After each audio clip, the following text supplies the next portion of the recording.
man. Where's Mel Brooks when you need him?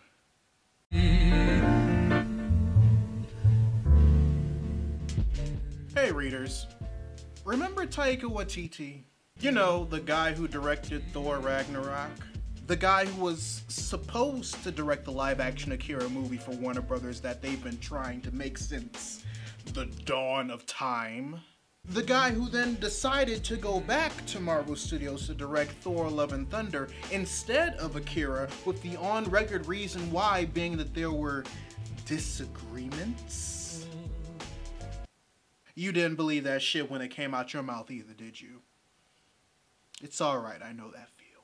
Well, a new trailer for his latest movie dropped recently called Jojo Rabbit, which is a satirical dark comedy set during World War II Germany, about the adventures of a boy named Jojo and his imaginary friend, Adolf Hitler. People used to say a lot of nasty things about me. Oh, this guy's a lunatic. Oh, look at that psycho. He's gonna get us all killed.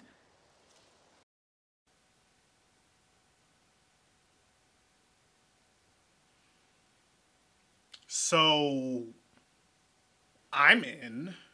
And that's mostly due to the fact that, and trust me, I'm even ashamed to admit it myself, I've never seen just a straight up comedy from Taika to this day, because my first introduction to his brand of storytelling was Thor Ragnarok. I have never seen What We Do in the Shadows. And while I'm definitely fully aware that I need to fix that as soon as possible, a lot of things appeal to me about Jojo Rabbit. More specifically, the Wes Anderson vibes that I was feeling watching both the teaser and the theatrical trailers, and the fact that a Polynesian Jew playing Hitler is one of the biggest fuck yous you can currently throw at the Nazi party. You know, outside of milkshakes and these hands. Both of which you can easily get. I'm also double glad that this movie is even happening, because there was a real chance that it wasn't. You see, with Jojo Rabbit being an independent film, its distributor is Fox Searchlight. You can already see where I'm going with this. That's right, readers. Fox Searchlight picked up Waititi's Jojo Rabbit before Disney's acquisition of Fox, and was immediately placed on their desk of movies that the company either made, were gonna make, or in the process of making. And according to Variety, the first wave of films that Fox released after the absorption weren't really assuring them that they were going to get a proper return on their investment. So not only did they start prioritizing on things that they knew would help them make up for the likes of Dark Phoenix, like Steven Spielberg's remake of the musical West Side Story, and the Avatar sequels that I think people still want.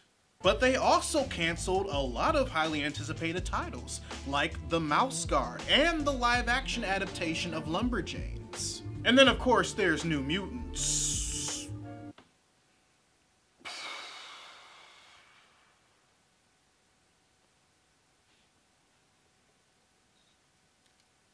So it's obvious that regardless of if it was in the planning stage, the production stage, or even the release stage, Disney isn't afraid to just put aside 20th Century Fox's IPs if they're not fully confident things will work out in their favor. Which is why my initial worry for Taika Waititi's Jojo Rabbit was valid, because not only is it finished, but according to a screening of the film, it literally made a Disney executive uncomfortable enough to worry about the movie alienating Disney fans.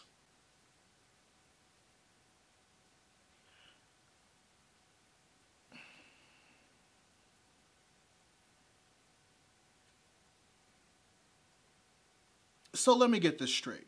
After buying a film studio that has the capability to do what Disney can't because of their overall brand, an executive watched a screening of a satirical dark comedy a branch of said studio made that involved genocidal mustache man, and despite said movie still being attached to the film studio that they bought instead of Disney proper, one little executive who's clearly been drinking the Disney branding Kool-Aid since they were first able to properly suck on a nip, is worried that this movie, made by a division of a studio that does what even Bob Iger himself admitted that he wishes they could do on their own despite creating touch-tone pictures for that exact purpose, won't cater to the initial audience of Walt Disney Pictures.